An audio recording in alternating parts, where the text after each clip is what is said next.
આપણી આ સતત ચાલતી પ્રક્રિયાઓ છે જે શિક્ષકો 1 થી 8 ધોરણ આપણું જે પ્રાથમિક અપર પ્રાથમિક 9 થી 12 આપણું માધ્યમિક અને ઉત્તર માધ્યમિક આ જે આપણી જે અલગ અલગ આપણા વિભાગો છે અને દર વર્ષે 31/10 અને 31/5 શિક્ષક મિત્રો રિટાયર થતા હોય છે એટલે જગ્યાઓ ખાલી પડતી હોય છે.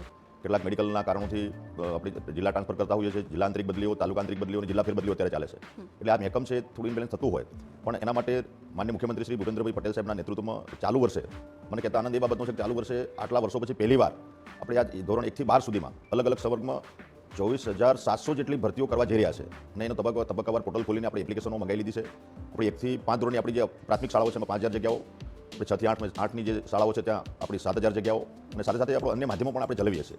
તો અન્ય માધ્યમમાં પણ 1,852 જગ્યાઓની આપણી ભરતી પ્રક્રિયા ઓલરેડી ચાલુ કરી દીધી છે. એમ કુલ મળીને 13,000 જેટલી જગ્યાઓનો પ્રોસેસ અત્યારે ચાલુ છે. સાથે સાથે આપણે માધ્યમિક વિભાગ છે એમાં પણ આપણે જે જગ્યાઓ જે ખાલી છે એને ભરવા માટેના સઘન પ્રયત્નો માનનીય મુખ્યમંત્રી શ્રી અને અમારા શિક્ષણ વિભાગના સંયુક્ત ઉપક્રમે એ અમે ચાલુ કર્યા છે અને એમાં પણ આપણી જે 7,000 જેટલી જગ્યાઓ માધ્યમિક અને ઉત્તર માધ્યમિકમાં આપણે ભરવા જઈ રહ્યા છે. સાથે સાથે જે આચાર્યનો જે પ્રશ્ન હતો એચમેટનો એનો ઉકેલ લાવવા માટે જે આપણી જગ્યાઓ ખાલી હતી એના માટે પણ અમે એપ્લિકેશનો મંગાવી છે અને એચમેટ આચાર્યને પણ ભરતી કરીશું. અને મને કહેતા બાબતનો સવિશેષ આનંદ એ છે કે આપણા ગુજરાતના યુવાનોએ ટેટ 2 પરીક્ષા પાસ કરી છે, સાથે સાથે ટાટ માધ્યમિક પરીક્ષા પણ પાસ કરેલી છે અને સાથે સાથે ટાટ ઉત્તર માધ્યમિક પરીક્ષા પણ આપણા વિદ્યાર્થીઓ પાસ કરેલી છે.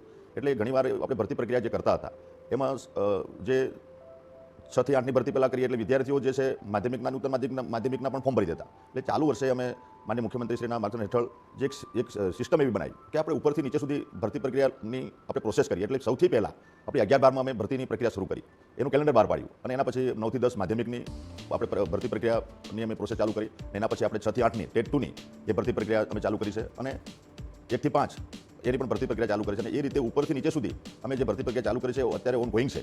અને મને કહેતા બાબતમાં આનંદ છે કે આ પ્રકારે ભરતી કરીશું એટલે વિદ્યાર્થીઓને જે કેટેગરીમાં જવાનું છે, જે સંવર્ગમાં જવાનું છે ત્યાં જે જશે એટલે ભરતી થયા પછી જે વિદ્યાર્થીઓ જે જગ્યા છોડીને પાછા માધ્યમિકમાં ઉત્તર માધ્યમિકો જતા તે પ્રોસેસ આ વખતે બંધ થશે એનો મને આનંદ છે. અને એમ કુલ મળીને જે આપણું મહેકમ છે એ પ્રમાણે ભરતી